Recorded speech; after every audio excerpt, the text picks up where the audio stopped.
The SAVE Act, being fast-tracked as H.R. 22, is a dangerous threat to our democracy. This legislation would force every American to present in-person documentary proof of citizenship, typically a passport or a birth certificate, every time they register or update their voter registration, removing the convenience of updating or registering online. If this act passes through, it will place undue burdens on millions of eligible voters. Lower income families, rural residents, disabled voters, and the roughly 69 million married women whose birth certificates no longer match their legal names.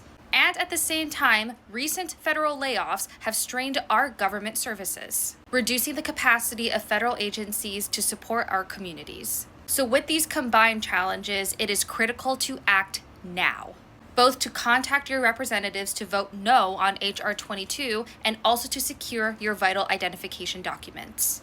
H.R. 22 was introduced to the House last month on January 3rd, but again, this is being fast-tracked and it could come to the floor as early as next week to be voted on. If you don't know who your representatives are, you're going to go to house.gov and you're going to enter your zip code at that search bar. Then it will take you to a page like this and it will show you who your representatives are. So for example, I'm a resident of Hawaii in the 1st Congressional District. Ed Case is my representative. Notice these two icons below their picture. This will take you to their website and their contact page. Here is a phone script to call or leave a voicemail to your representative. If you have phone anxiety, you can call them after hours and leave a voicemail. Pause to read. Please also send an email to them, and here's a script. Pause to read.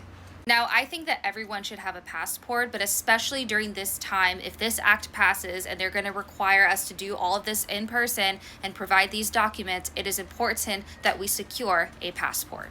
Me, I am married and my last name does not match my birth certificate because I took my husband's last name, but I have a passport. So in case they try to pull that SAVE Act shit, I will be fine. And I want you all to be fine too. So this is how you apply for a passport. There are going to be fees, so please budget accordingly, save up. This is an incredibly important document that you can have. And hey, if there's any mutual aid organizations, groups, grassroots organizations that can help support these kind of things, initiatives to make sure that married women can get passports so that individuals can get passports, please comment down below. Let's do this. You're gonna go to travel.state.gov and you're gonna click on passport forms. It'll take you to this page, but again, we are assuming that you don't have a passport. This is your first time applying. You're gonna download this form, the number 1 form DS11. The first 3 pages are just information and instructions on how to submit your application. Do not skip through that.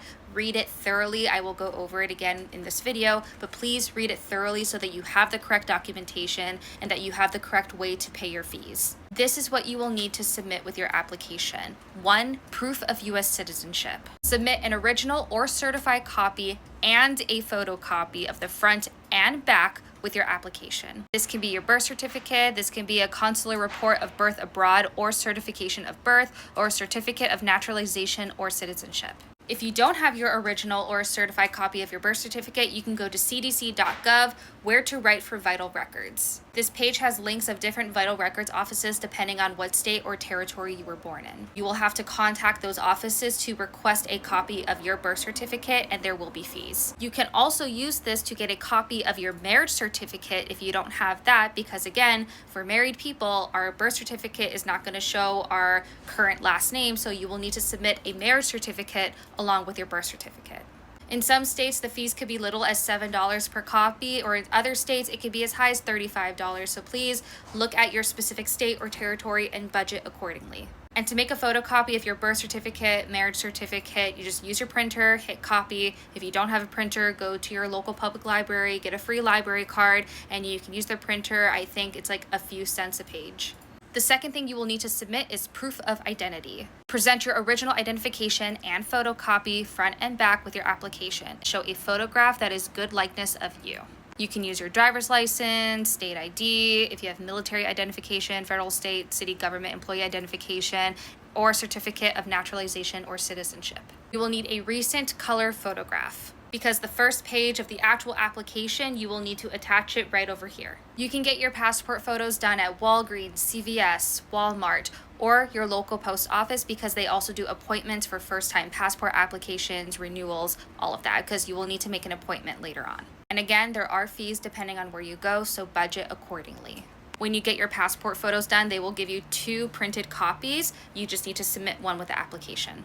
Finally, you will need to pay fees. To look at the current fees, go to the website travel.state.gov/passport fees, which will look something like this if you're applying for the first time. You will need to pay both an application fee and an acceptance fee. Pay the acceptance fee to the facility which takes your application, and the application fee to the U.S. Department of State. So there's passport book, card, and then the book and card. We will go over that in a bit. You just need to focus on the passport book because the card is kind of useless. So application fee for the passport book, $130. Execution acceptance fee, $35. And here's the actual application page, and then there's another page. That's the only thing that the offices will care about. That's the only thing you have to submit. You don't have to submit the information pages in the beginning. First thing, select document or documents for which you are submitting fees. Check off passport book. That is the only document that can have you travel internationally. The card is only for United States, Canada, and Mexico. It is basically useless. You just need to focus on the book. Get the regular book, which is the standard size, or I don't know if you think you're going to travel a lot, then get the large book. Everything up here is self-explanatory. You fill in your last name, first name, middle name, date of birth, sex, place of birth, social security, blah, blah, blah. You don't need to fill out this bottom part. That's for the office. You just have to staple your passport photo.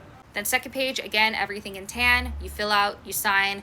Do not fill out the white part. That's for the office. When applying for a passport for the first time, you must submit it in person because you also need to have an appointment at a passport acceptance facility because they need to make it official. They need to look over these documents, verify it, yada, yada. This is typically done at a post office, government office, and library. Go to the same website, travel.state.gov, and you can go to their apply in-person page to find the steps. Now let's talk about paying the fees. You have to submit a check, personal certified cashiers, travelers, or money order payable to the U.S. Department of State. If you don't know what a money order is, it looks something like this. This is just a more secure way to transfer money. You can get money orders done at banks, credit unions, post offices, convenience stores like 7-Eleven. You can get them done at supermarkets, CVS, Walgreens. You can pay with cash or debit card, and you just fill out the information. Then for the acceptance fee, again, you can do personal checks, money orders, or you can do credit card or cash.